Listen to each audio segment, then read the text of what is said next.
That can be a trap, though, because Right. what ends up happening is you can get into a cycle of negative reinforcement. I always get this picture of like pouring liquid into a cup, but there's a hole in the bottom so that, it's never topped off. It's never enough validation. It's never enough achieving or working. But what happens is you get distressed and you have self-doubt. And so you ask for validation and the person gives it to you and you feel better in the short term. But now the next time you're distressed and feeling self-doubt, what have you taught yourself? The only way to fix it is to go get validation from other people. And so it's not unlike, drugs or alcohol, right? Like the more you do heroin, the more you need to do heroin. It's all the exact same process.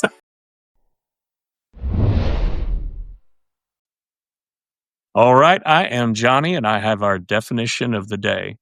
Actually, I only have a part of the definition. Our guest today points out in her work that there are different versions and definitions of the imposter syndrome.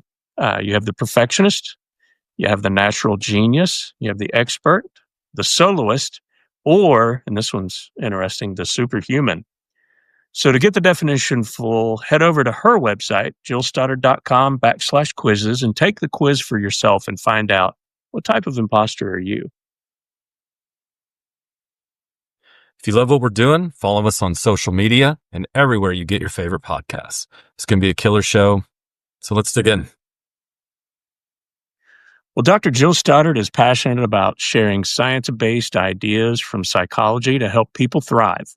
She's a licensed psychologist, an author, a professional speaker with her own TEDx talk, an award-winning teacher, a health coach, a co-host of the popular Psychologist Off the Clock podcast. Dr. Stoddard is also the founder and CEO of Flexible Communications LLC in Massachusetts, and she's the founder and director of the Center for Stress and Anxiety Management in California. She's the author of 3 books, which have been translated into 10 languages.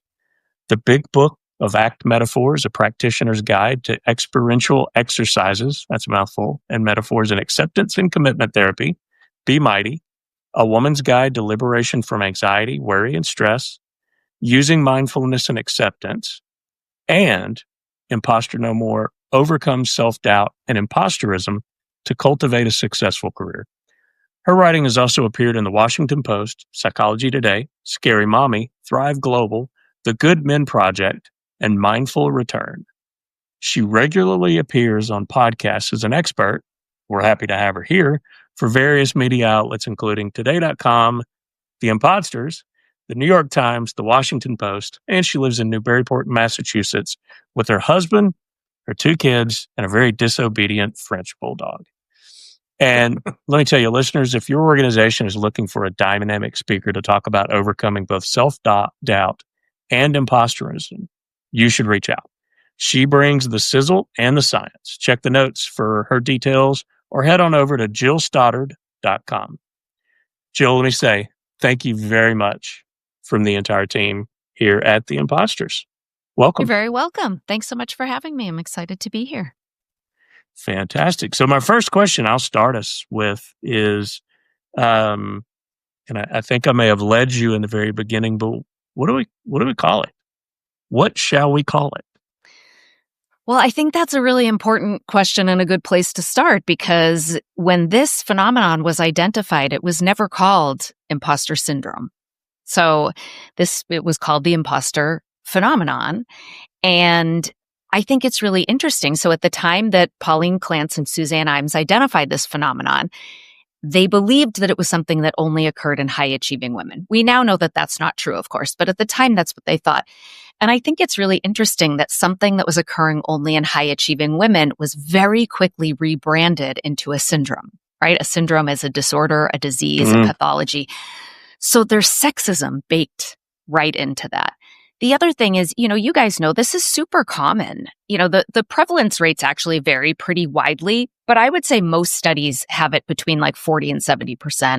So that means most of us will experience this at some point in our lives. And what other disorder or disease or pathology affects most of us?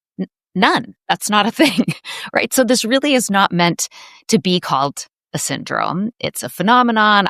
Like you just said, I usually just refer to it as imposterism, the imposter experience, imposter thoughts and feelings, but a syndrome it is not. We We in our last show we had Chris Kelso on. I jokingly, but actually it got kind of serious. We started with, well, do we even spell it OR or ER?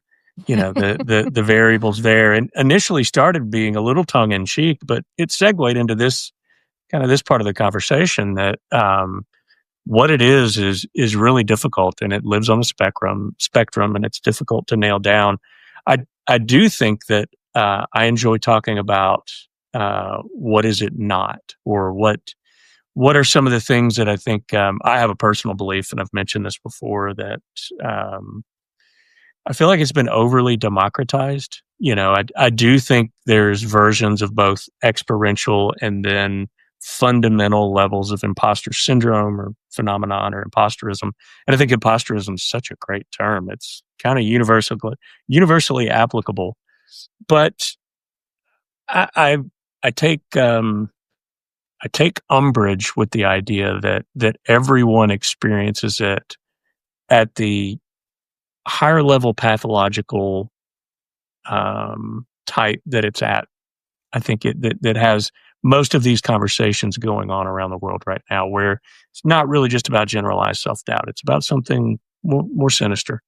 And would love to hear your take on that. Yeah, I mean, I think just like anything, all of these things exist on a continuum. And, in psychology, we have the DSM, which is sort of that diagnostic Bible that would make one believe that you either have panic disorder or you don't, you have depression or you don't, because, they needed to come up with some classification system.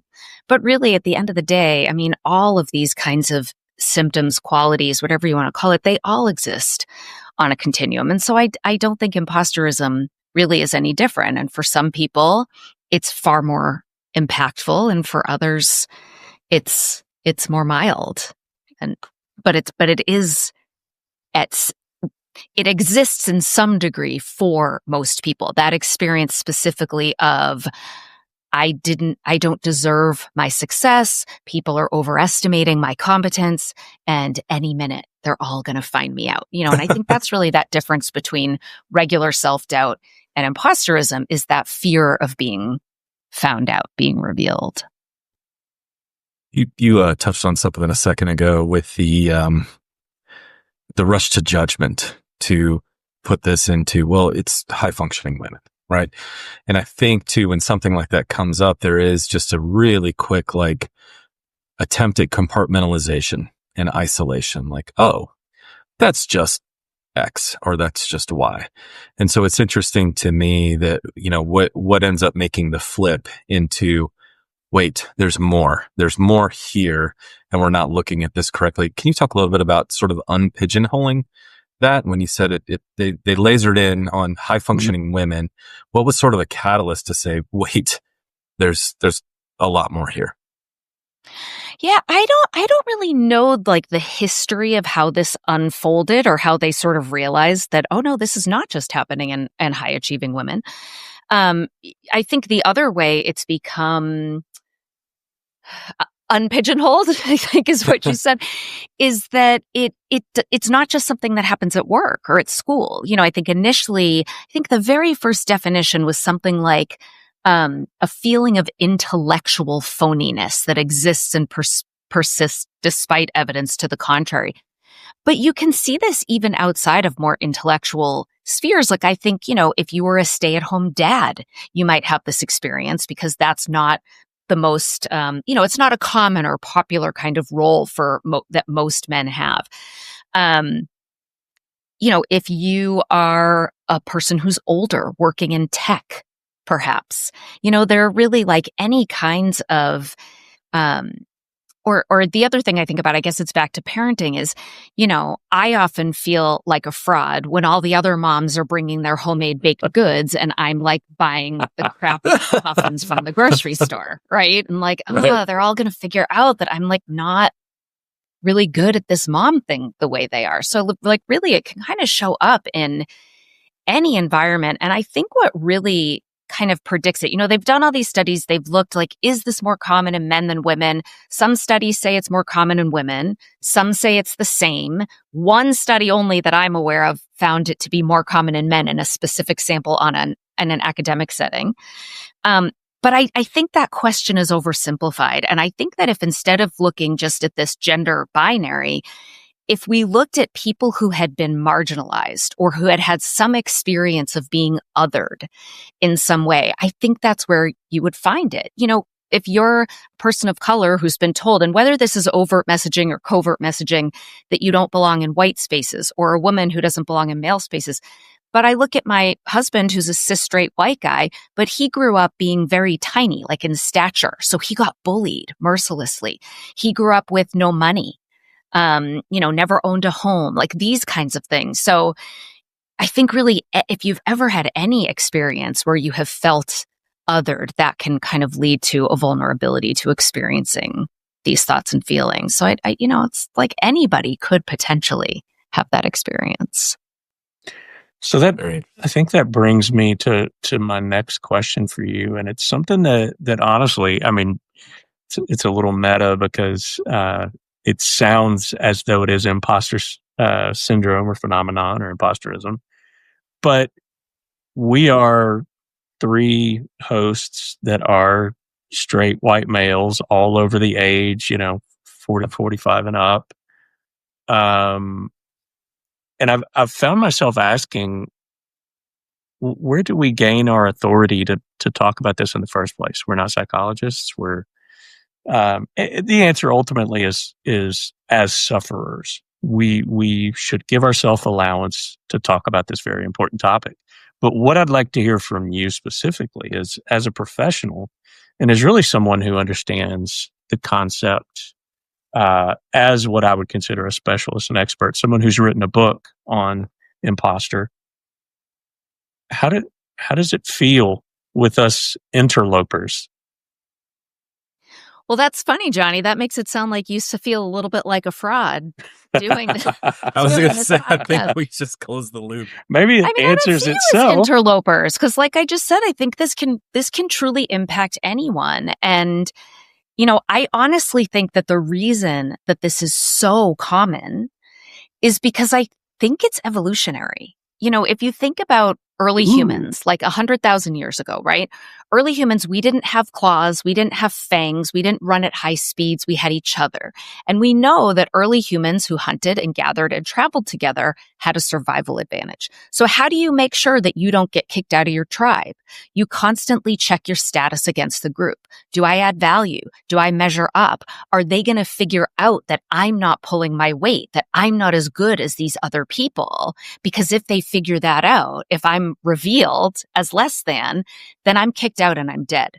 So there was really a survival advantage to be doing this like social comparison, this worrying about not measuring up, and a fear of being found out. And, if you think about the fittest who survived, then the fittest who survived are people who, 100,000 years ago even had some of these types of thoughts and feelings. For sure. And listen, like if it didn't make sense, then evolution would have gotten rid of it a long time ago. Right? It's like I always give the example, like if a skunk came to you and was like, I've got this horrible problem every now and then when I get scared, my butt smells and it's like really embarrassing. You got to help me get rid of it. You'd be like, what? You're a skunk. Like all skunks have a stinky butt and I can't get rid of it. And even if I could, I wouldn't, because you'd be dead. So like if we didn't need this self-doubt, it would be gone. But I do talks about this all the time. And I ask people to kind of like think about a self-story, a thought that gives you trouble, whether it's just kind of any type of self-doubt or specifically about imposterism, either one. And now raise your hand if you're like, I have no idea what you're talking about, Jill. I don't have anything like that. And it was only once. It was just last month for the first time ever. I actually had someone raise their hand. And I was like, wait, what? Totally threw me off because I've asked hundreds and hundreds and hundreds of people this question. No one raises their hand.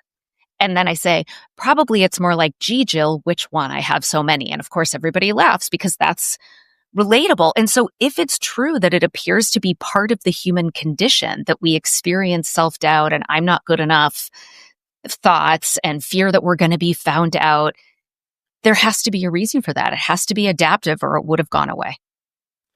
You touch in a couple of areas too. One of them, I think, is representation. If you've ever been othered, right? And then, so I think for some of us that came from backgrounds of trauma or whatever, I think you spend a lot of time almost working so hard to try to fit in to what seemed as though there was a level that you wanted to be into, but it was just like, oh man, if anybody finds out that I'm just some poor kid from a busted home, I'm not one of these blue bloods that belongs in this room, having this conversation, making these really big, important decisions and I think that's a big part of it.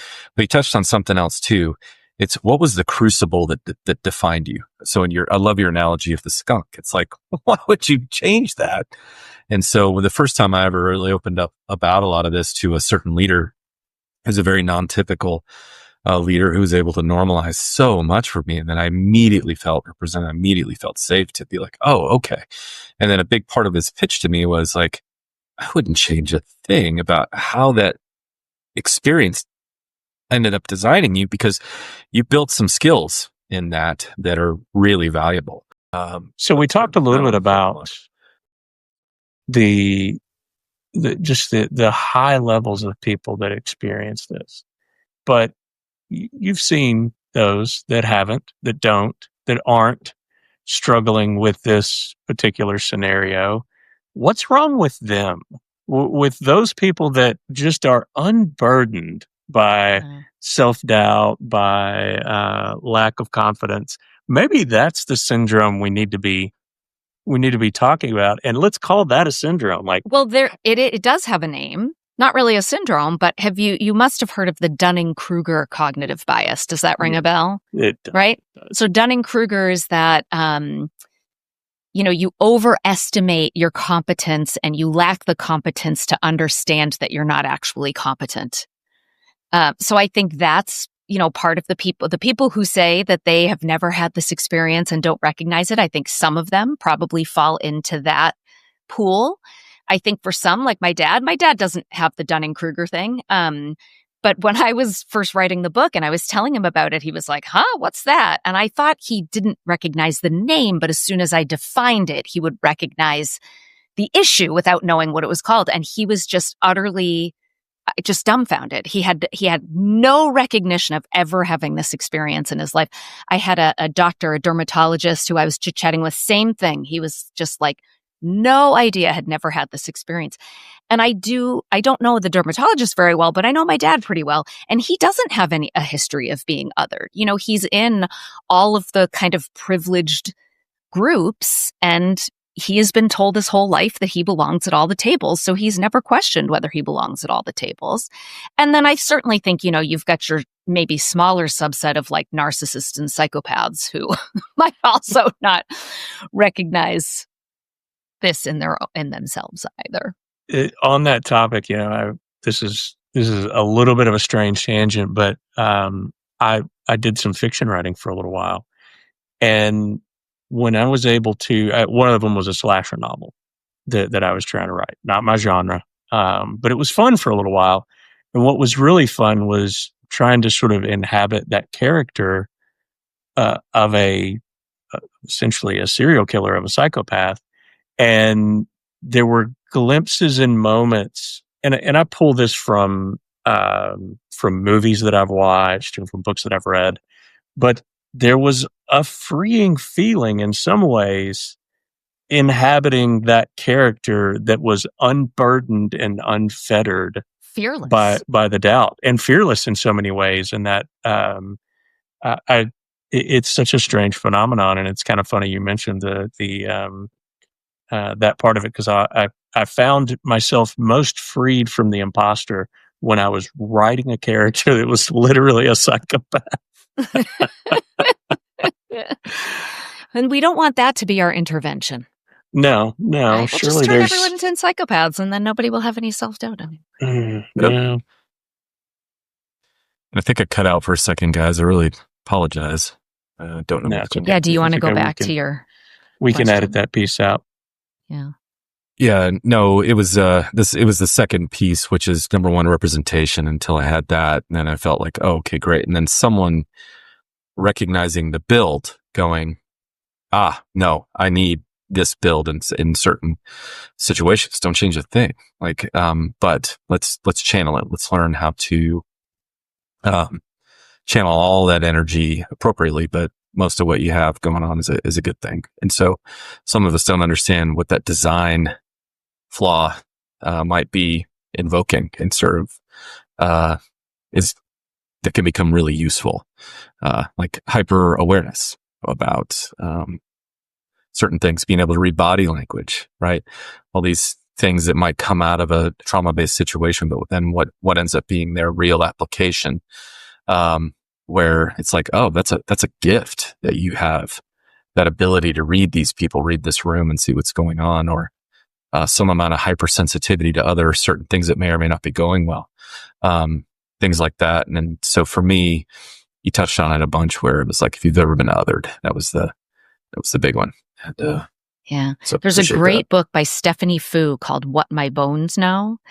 And she's a journalist, but she's also a person who suffers from complex PTSD. And so she wrote this beautiful memoir that's like well researched as a journalist, but is also her memoir of her experience of growing up being physically abused and suffering from CPTSD. But that's one of the things she really talks about, is when she found the therapist who was able to help her identify some of the strengths that came out of her experiences. And whereas up until that point, she just felt so pathologized, and how helpful that was to her. So that I recommend that book to everybody. And I got to interview her for my podcast too. And she's fantastic. It's a great resource for people. I was recently, I heard a professional speak about the idea of reflection. And when you talk about, the otherism from like an external group, that part, it makes sense, where that can really drive feelings of imposter or feelings of separation. But from almost a familial point of view, the idea as I understood it, and again, as a non-professional, but it was the ability of a parent to reflect back that growing, developing child.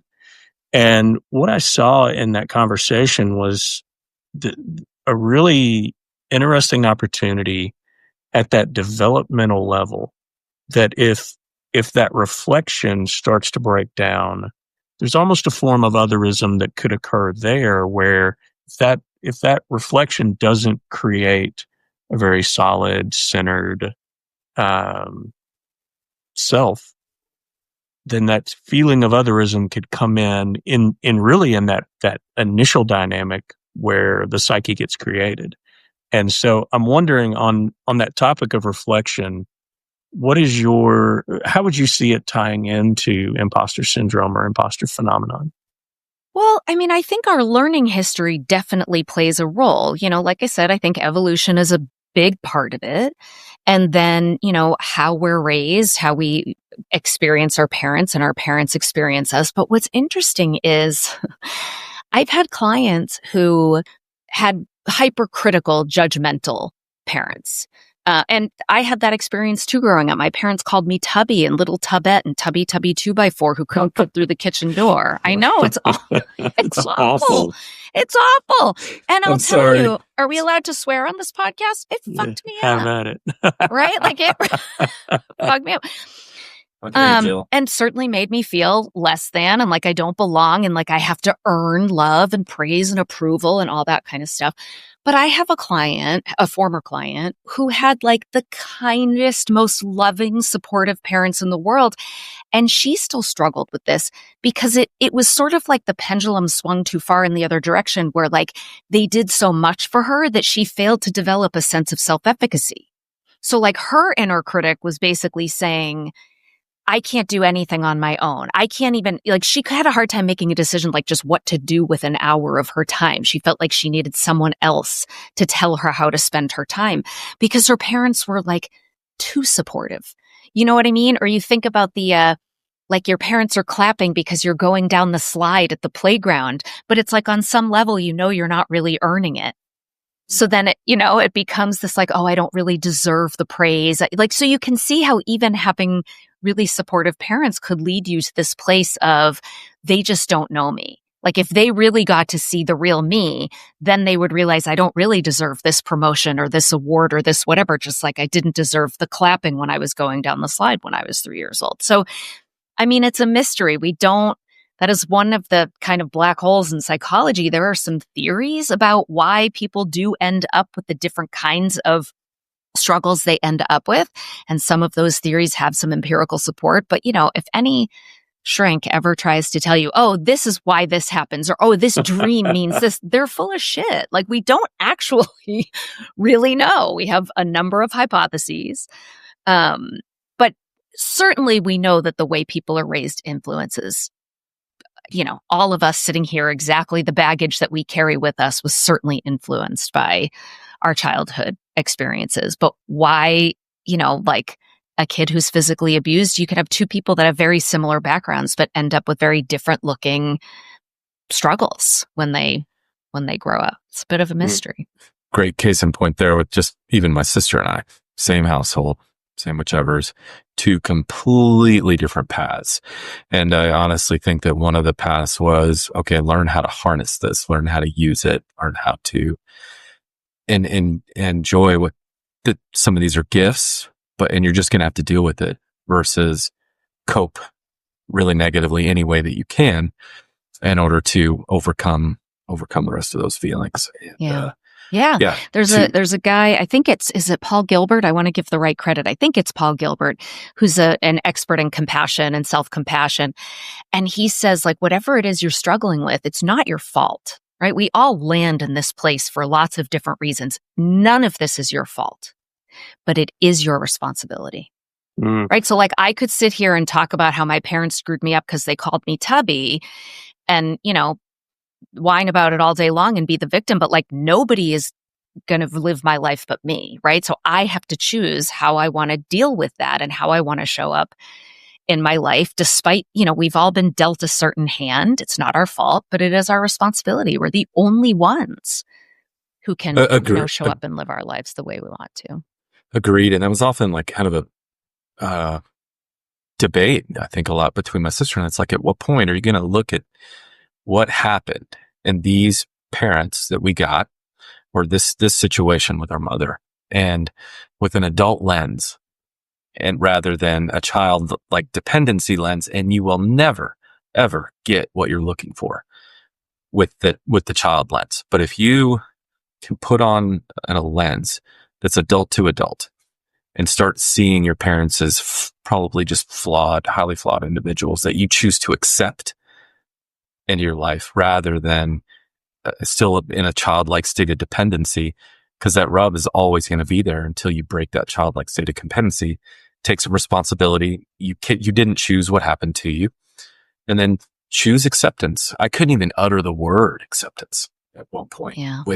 I think that's because people misunderstand what it means. They hear acceptance and they think that means agreeing with, saying it's okay, or giving up or giving in, or resignation. And it's not. I mean, radical acceptance means you're just accepting reality.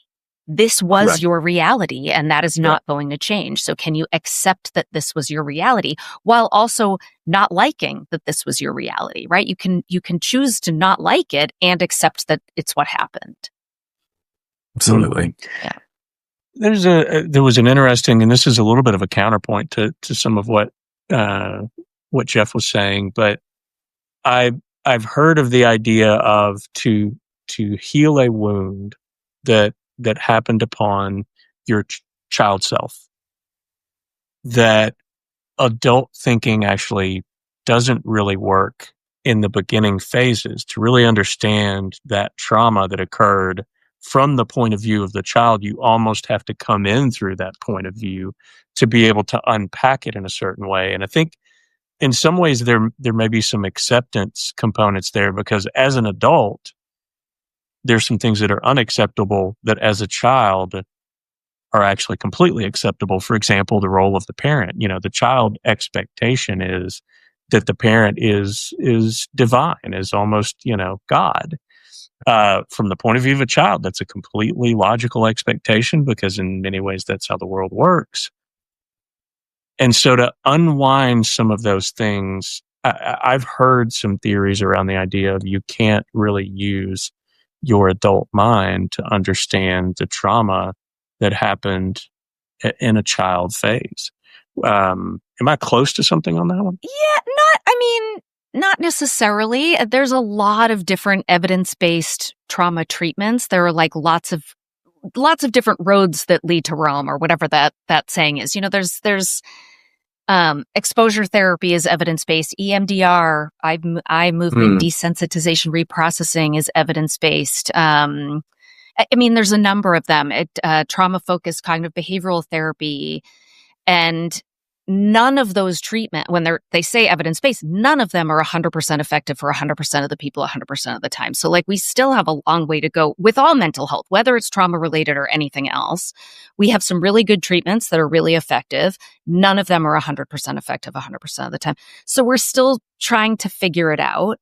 But most of the best treatments we have that are the most effective, as far as we know, they don't really require a whole delving into childhood. Now, if the trauma took place, then some of those treatments involve revisiting the trauma in a way that is different. It's essentially revisiting the trauma so that you learn that what happened to you was dangerous, but the memory of it is not. And so you learn how to be able to kind of confront what happened in the present day, recognizing that it's just a memory, it's not dangerous, it's not going to hurt you, that kind of thing. But that's something you would do, through an adult lens. I think there are some people that would argue you don't want to over intellectualize your way out of psychological struggles. Some people argue trauma is held in the body. The evidence on that is up in the air. There are some books that are very, very best-selling books that are actually have a lot of questionable interpretations of the evidence.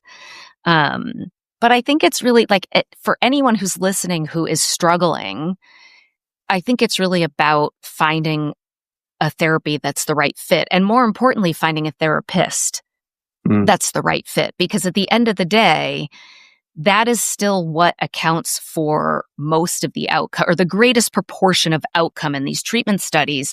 The most important thing is the working alliance between the therapist and the client.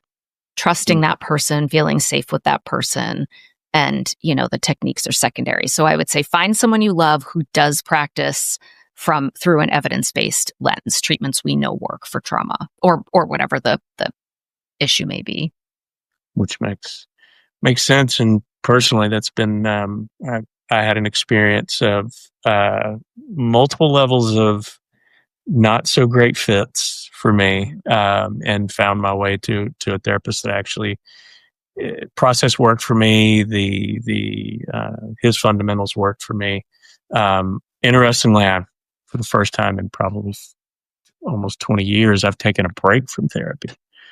I've said before, and I think even on the podcast I've said it before, that I think there are two types of people that are in therapy and people that need to be in therapy.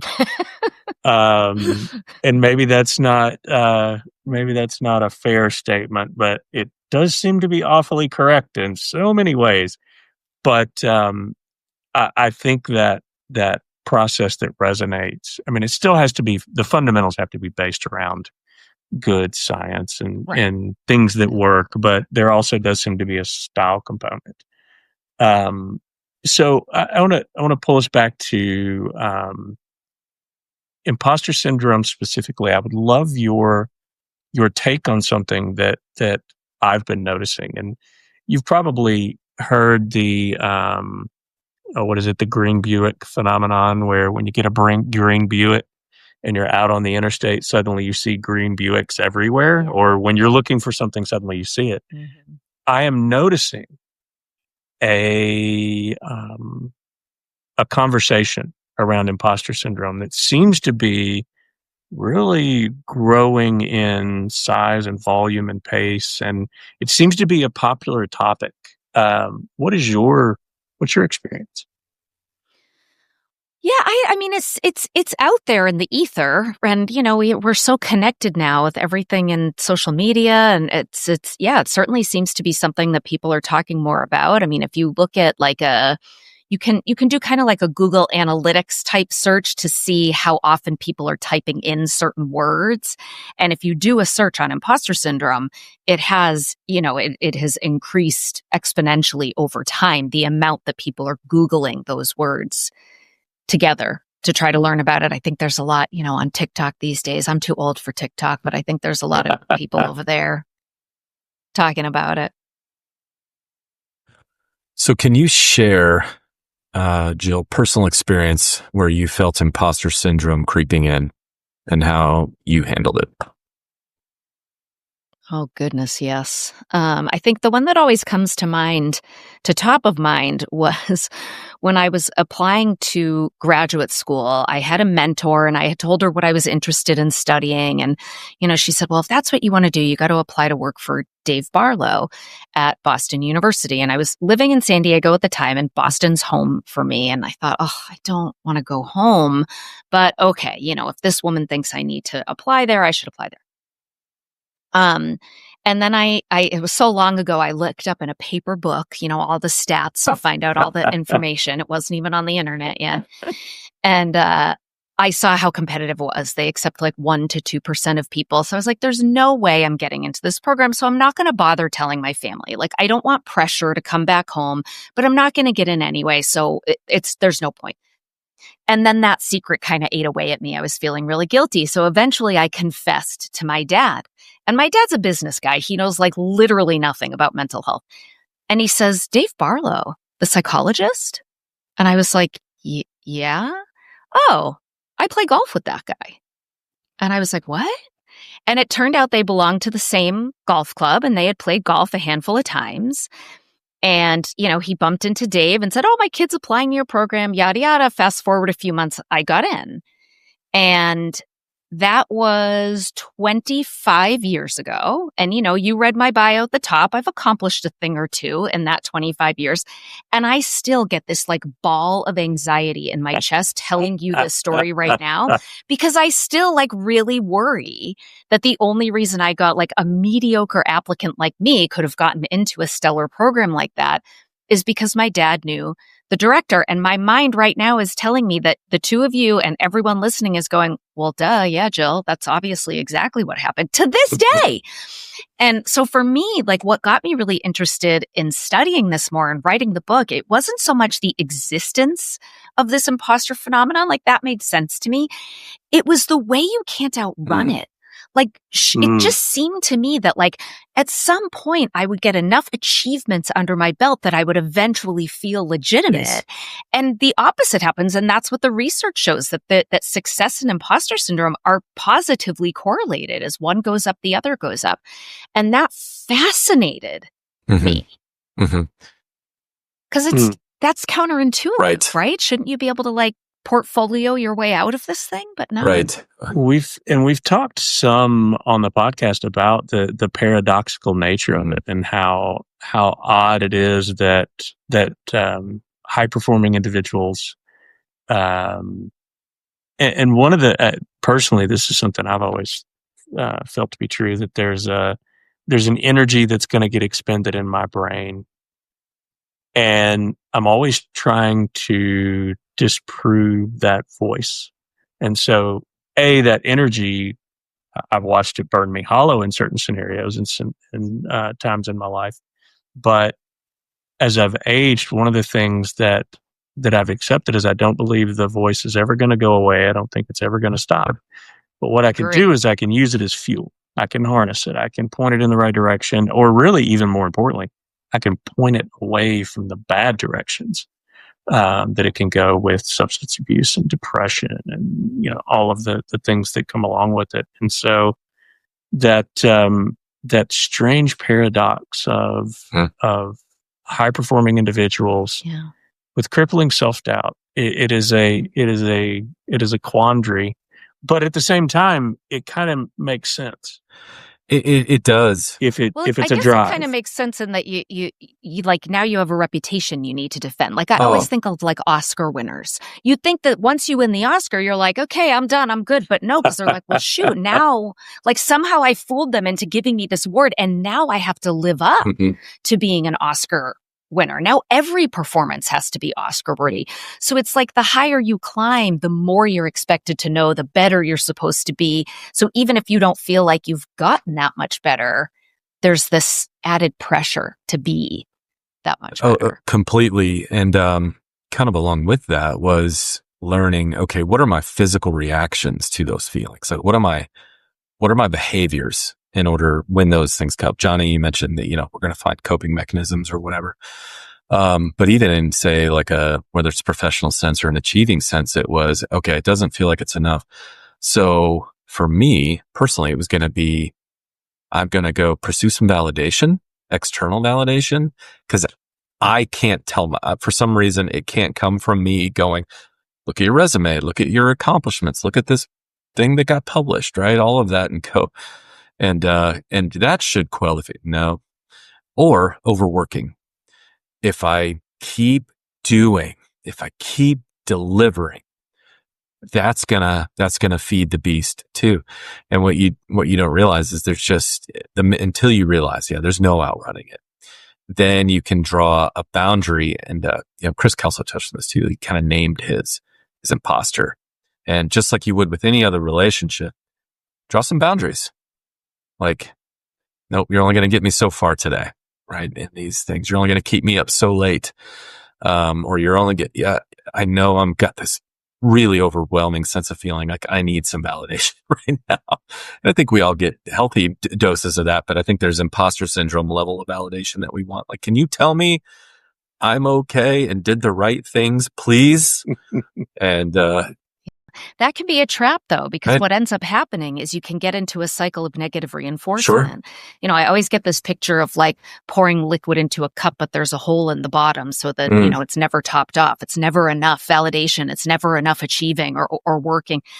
But what happens is you get distressed and you have self-doubt. And so you ask for validation and the person gives it to you and you feel better in the short term. But now the next time you're distressed and feeling self-doubt, what have you taught yourself? The only way to fix it is to go get validation from other people. And so it's not unlike, drugs or alcohol, right? Like the more you do heroin, the more you need to do heroin. It's all the exact same process. And, I think what we really need, and that's okay if it doesn't have a cost, that's okay, but it can have a cost. If you become an over reassurance seeker, you start to burn out your relationships. People don't want to have to be constantly giving you validation, right? So I think it's, people need to look at what am I doing to try to make myself feel better? And does that have a cost? And if it has a cost, then the alternative is really trying to change your relationship to those thoughts and feelings. Like, this is uncomfortable, but it actually makes perfect sense that I feel this way. Because if I'm doing something, like I always joke, if you think about, the last time you were awake at 2:00 in the morning and the wheels are spinning. If everybody can kind of remember that for a sec, think about what you were worrying about. It's probably not that Game of Thrones isn't coming back for another season, even if it was your favorite show of all time, right? Or I had this, the phrase, it's just like riding a bike, to mean you can get back to doing something after you haven't done it in a long time and you don't need extra practice. I hadn't ridden a literal bike in 10 years and I got back on the bike and I immediately crashed. So for me, riding a bike was not just like riding a bike. But guess how much time I spent worrying about it? 0 seconds. Right. 0. Because I don't give a shit about my ability to pedal a 2-wheeled machine. But that exact incident started making me think, oh my gosh, my kids are 8 and 10 and they still don't know how to ride a bike. I must be the world's worst mother. And if you look at the difference between those things, I don't care about my ability to cycle. I care deeply about being a good mom. And it's the same thing with when you're up at 2:00 in the morning. So anything, if we are pursuing something that is challenging, that we care about, that matters to us and that we care about doing it well, of course, there's going to be some anxiety, some worry, some self-doubt, maybe some imposter thoughts and feelings. It's utterly ridiculous to think that there wouldn't be. So instead of this emotional pain being a sign that we should cut and run, it's actually a sign that we're exactly where we're meant to be. It's that intersection of caring about something and having it be challenging. It doesn't make sense to think that we should have all this like confidence and, lack of any kind of worry whatsoever when we're doing something we care about doing well. It's great. I've heard versions of that with other people that have talked a little bit about it, that you're right where you're supposed to be. And despite it feeling so, contrary to that internally, it feels like I'm nowhere where I should be. It is an interesting way of actually showing you that, yes, you're working on the thing that you need to work on. You're in the experience that you need to be in and not worrying about the Game of Thrones. It's, are you showing up as a great mom or as a business owner? I do want to ask a question, because we talked about Dr. Stoddard in the beginning and her accomplishments, and they are many.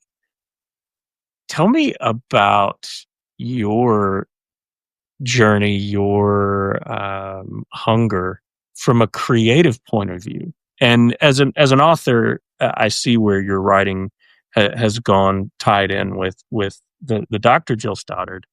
But is there a Jill Stoddard other than that is working on something that makes her happy and brings her joy? I'm always working on all sorts of different things. I too dabble a little bit in fiction writing, but not a lot of people know that. That's kind of something I do, just for myself right now. Maybe that will change at some point. But it's interesting. I mean, I do think this is an empirical question, and I don't think that this has actually been studied. I at least have not come across the study.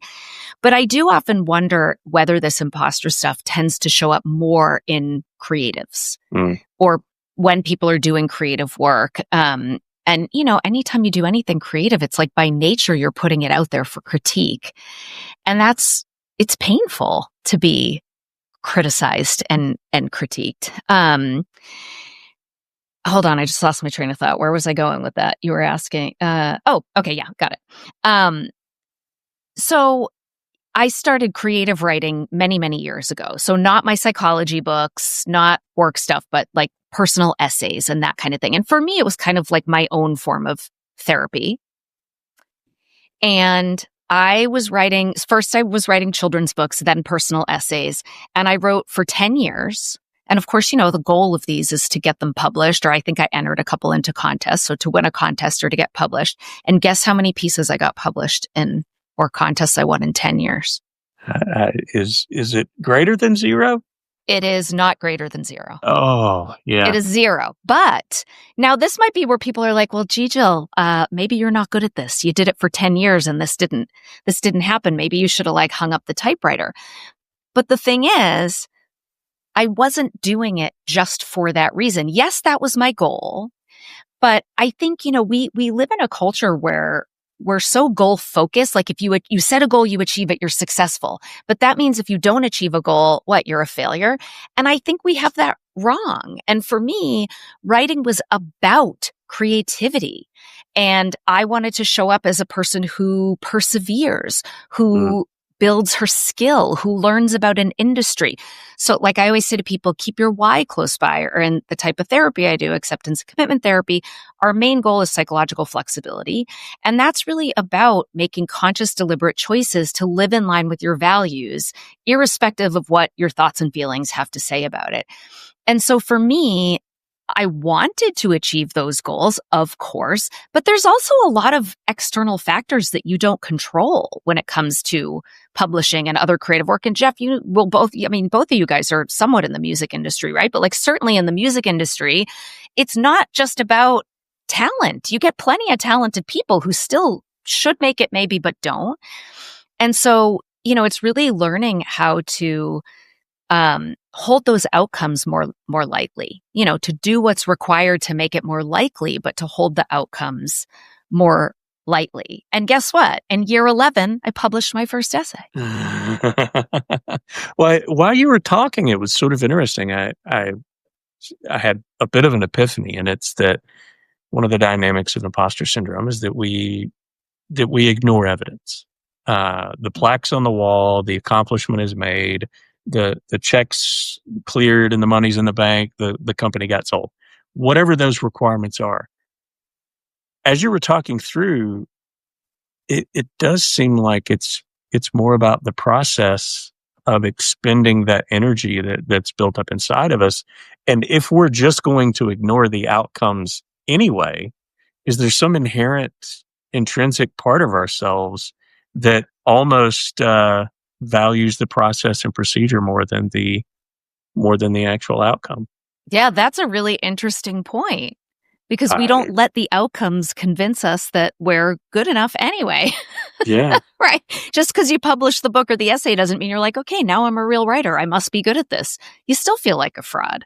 Yeah. I was back when I used to be on Twitter, when Twitter was Twitter, I was interacting with this author who was announcing that she had just published her 27th book. And I tweeted at her and I said, so was this the one where you finally felt like a real writer? And she wrote back to me and said, I'll let you know when it happens. Yeah. 27 books. Yeah. I think that one of the opposite things of that, and I've seen this in other people, that I have a strange reaction to false humility, and I can't really explain like what's the difference between regular humility and this idea of false humility, but I see it on a subconscious level. I can experience it from just a gut feel, and I wonder if some of that false humility could just be that I don't recognize it because I don't experience, that I don't experience that way. I truly doubt myself. But I've seen leaders, especially that are trained on humility, go into this almost, well, it's a mandate. I have to be humble. But you can almost see underneath that it does not exist with their reality, that actually they're very confident about what they're doing. And they want to say, I'm 6'4" and I dunk the ball. And if I say if I'm 6'4" and I dunk the ball, then it's not humility. It's false humility to say otherwise. But I think maybe it points to that hyper awareness in those of us with imposter syndrome, where we're always kind of doubting ourselves, and that doubt is just real and it's inherent and it's just part of who we are. Yeah. I do think it's fluid. I don't know if this has been your experience personally, you guys, but like, I know for me, sometimes it is really loud and powerful and other times it's not, and it's kind of unpredictable. And, I interviewed several people for my book, and one of the guys that I talked to is just this absolute badass rock star physician who's an immigrant. He's Black. I mean, he's adopted. Like he had a really rough childhood. And he actually told me that his imposter syndrome has gotten much better. And when I asked him what he credited, like why he thought that was, he said, because he was really lucky that every single program he found himself, he went to Stanford, he went to Harvard, he went to all these amazing places. He said, I was just really lucky that I happened to have leaders, professors, who would constantly say, if you are here, you deserve to be here.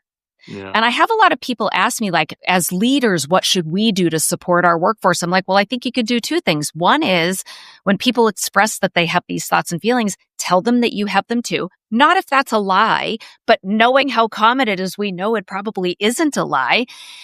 Share, because this is really normal. But that's the other thing you can do, is to say, if you're here, you deserve to be here. And that won't always work for everyone. It's kind of like how we were talking about how reassurance is sometimes not long lasting. It doesn't necessarily endure until you need a little bit more. But I think it can make a difference, especially if it's coming from people whose opinions you trust and believe. Definitely, for me, as soon as there was just sort of this like normalization with that leader, it was like, okay, A, I'm not alone. B, I've got an outlet for this. And then C, he's figured out a way to channel this properly. And,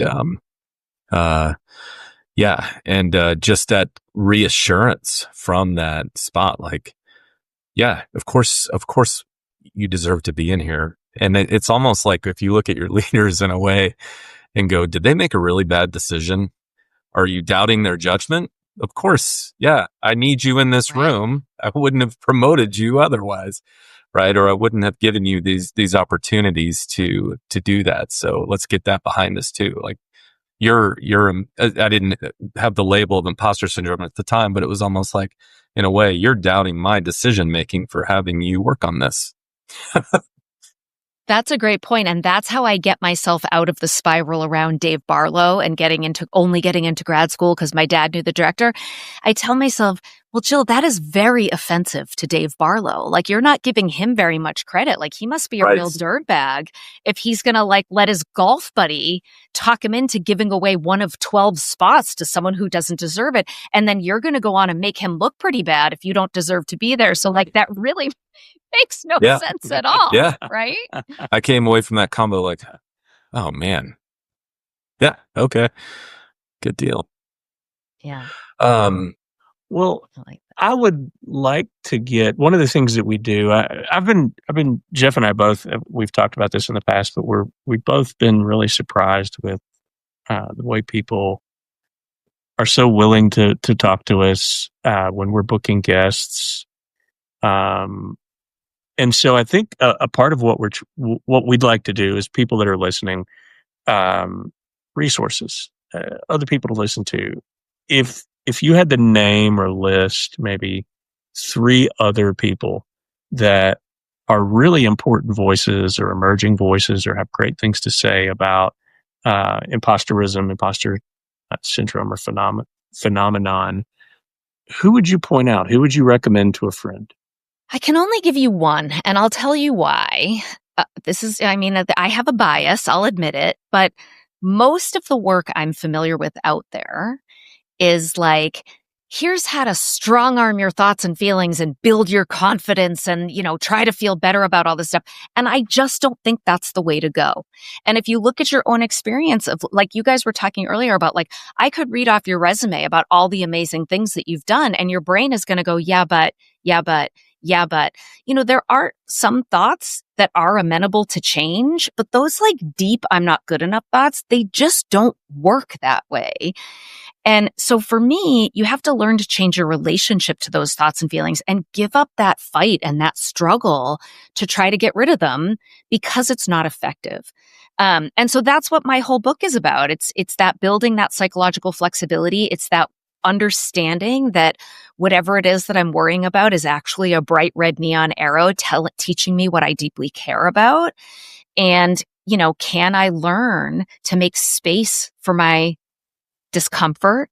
Can I learn to get some distance from these thoughts? And I named my inner imposter too. Her name is Sheila. You were saying your last guest named his imposter voice. And so when she pops up, I'm like, okay, Sheila, I hear you. I totally get that you are trying to protect me from failure, from humiliation, from rejection, but I've got this. And I know if I listen to that thought, it's not going to move me toward the life I want to be. It's not going to make me the person I want to be. So can she get really loud, and can I still choose to move forward anyway, even in the presence of all of that? And I don't know anybody else who's talking about addressing imposter syndrome in that way. It really is more about build confidence and change your mind about how you think about yourself. And, I've got all the skills to be able to do that, and I've never been able to do it. Whereas building psychological flexibility has been an absolute superpower, and it has completely changed my life. But the one person I do like who's out there is Terry Simpkin. She's in Australia somewhere, Tasmania, I think. Is that right? Yeah. And all her hashtags are, it's not a bloody syndrome. And so she's right there on that same kind of edge of this is not a syndrome, and she really talks a lot about the ways in which this is not an individual problem, but it's a systemic kind of issue, and that we need to be fixing organizations and systems more than we need to be looking at individuals as having some pathology that needs to be fixed. And she's really funny. So I like her too. I connect with her on LinkedIn. That is that is exciting because coming up in our guest list, we actually have Dr. Terry Simpkins. Yay, and so that's awesome. I can't wait to listen. Yeah, that's fantastic. That's great to hear. And I would agree with you. I think there's there is a curative coaching sort of effect that seems to bleed over into this one area. And I get the stringent coaching components that are, drive it out and build it better and stop the thing and crush and even my own, the person that introduced it to me for the very first time, Chris Kelso, his book, Overcoming the Imposter. I've had a complicated relationship because I'm like, I don't like that word. I don't respond well to that word. And so that may have been more his publisher than anything else, because mine made me put overcome in my title too. Yeah, and it's really not about, I mean, it's more like overcoming the impact it has on your life rather than getting rid of the thoughts and feelings. Yeah. That is, I think that it's almost like that conversation around ego is the enemy. I know it's a fabulous book. I've watched the talks and read some of the author of Ego is the Enemy, but it's like you're setting yourself up for failure if you're putting yourself at war with yourself. Right. And when it comes to imposter, that to me feels like just that ship sailed a long time ago. It's an integrated, permanent fixture of my psyche, and it's just not an option to attempt to, root that out. Now, it's going to be easy to, or what would be better would be to say, how do I make friends with it, and how do I direct it in different directions and channel that energy elsewhere? And it's more about balance to me, and I think that's what I'm hearing from you. Yeah, I think of it kind of like a backseat driver. Like I'm driving the car and the backseat driver's back there, and it's got a lot to say about how fast I should go and which way I should turn. But at the end of the day, my hand is on the wheel and my foot is on the gas pedal, and I'm going to decide what this journey is going to look like. Now, if I pull over to wrestle that guy and try to get it out of my back seat, well, now I'm no longer on the road. And I think that's what often happens when we're struggling to not have these thoughts and feelings. It's like derailing our forward movement, our progress, our adventure, whatever it is that we're doing. So like you can be a backseat driver and you can say what you're going to say, but I'm not going to actually listen when you tell me to turn left when I want to go right. You'd mentioned something about becoming part of the DNA or the ether, and the analogy that my therapist had used was like, this was forged in you. Like, this is part of the crucible, man. This is, this came from, and if you think of a forge, it's a great analogy. Like everything was melded together and it's in there. And then the second thing was a challenge to, can you sit with it? Can you just sit with it? No action, no reaction other than, and that was transformative for me as well. Just to sit there with it, which I was not responding well, probably in a healthy way, to just, okay, I don't like this feeling, which requires action. And it was like, just try some of that. Just, yep, like you were saying, do I pull over? Do I kick this thing out? Do I just keep driving? And it was just like, can you sit in it? And that in and of itself was almost like cognitive behavioral therapy, just to choose a new response of nothing. Simply nothing. Yeah, totally. I had I was asked to give a talk to a bunch of teens about mental health. And it was, we want them to take something away that's actionable, that will improve their mental health, that will reduce their vulnerability to suicide. And you have 25 minutes. I was like, oh, easy. Let me get right on that. But actually, then I really was like, no, you know what? If I could teach every human on the planet one thing that I know would profoundly impact their existence, it's just getting comfortable being uncomfortable. And that's basically what you're talking about, Jeff, right? It's like, think about how many decisions you make because you don't want to feel a certain way. And if we could wave a magic wand and take that away, where like you were fine feeling anything, think about the hard conversations you'd have. Think about the challenges that you would take on. I mean, it would change literally everything. Yeah, agreed. And that's what you're talking about, is being able, can I just be with this? But the cool news is you can like strengthen that like a muscle. Like we can even practice one right now. I do this with people all the time. If you just fold your hands or your arms like the way that feels comfortable and notice how it feels, now switch it so you're just one finger off and notice how that feels. And notice the urge to go back to the comfy way or to let go, right? And can you sit and notice and open and allow? And I give people a mantra that's like, this is uncomfortable, but it's just a feeling. It's not dangerous. It's temporary, and I can handle it. And you can use your 5 senses. Go to Google Images, go to YouTube, like find sounds that bug you, nails on a chalkboard, crying baby, look at pictures of spiders or something you don't like to look at. I have Bean Boozled jelly beans in my drawer that I eat with clients all the time. I make them buy them and bring them to our sessions. And, you spin a spinner and it's the red one and it's either going to be pomegranate or an old dirty Band-Aid. and we practice, like it's disgusting, but it's funny and fun. And then we have this little trauma bond because it's so gross. But like, it really is a great way to practice sitting with discomfort. Like, can you just let this be as it is without doing anything to control or avoid or escape? And the more you're able to do that in all these areas of your life, the better able you're going to be able to do it when it really matters. Like when you don't want to avoid something that you care about. Like if you look in my wallet right now, I have it right over there. Like, I want my cash to all face the same way and be in denominational order because I'm not a psychopath. That's how cash is supposed to be, right? You'll never find my cash that way because even 25 years in practicing this, when I get cash, I just shove it in my wallet all messed up and backwards and I hate it. But it's just one of the many little ways that every single day I practice just letting things be uncomfortable. And it's a total superpower. It really is. What a perfect place to wrap up and have everyone listening walk away with some homework. And that homework is understanding the idea that you do not have to be your feelings. And so many things that occur to us on a day-to-day basis that we have the opportunity to, in some ways, just simply ignore. And Dr. Stoddard, I think that's incredible advice. I think it's something that is so general, it could be applied to so much of our experience as human beings, but specifically to imposter syndrome, I think it has utility.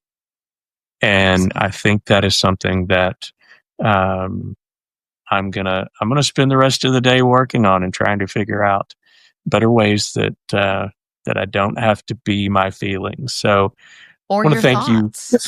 Or my thoughts. Right. Yeah. Or my thoughts. Well, thank you so much for joining us today. We really appreciate your time. We want to, on behalf of our listeners and ourselves, this has been enlightening. It's been fascinating. It's been everything we hoped for. Thank you very much for coming on and joining us today. And we look forward to hearing more. And hopefully Terry lives up to expectations. You Can't wait to hear it. Yeah. Thanks for having me. Cheers, Jill. Thank you so much. All right.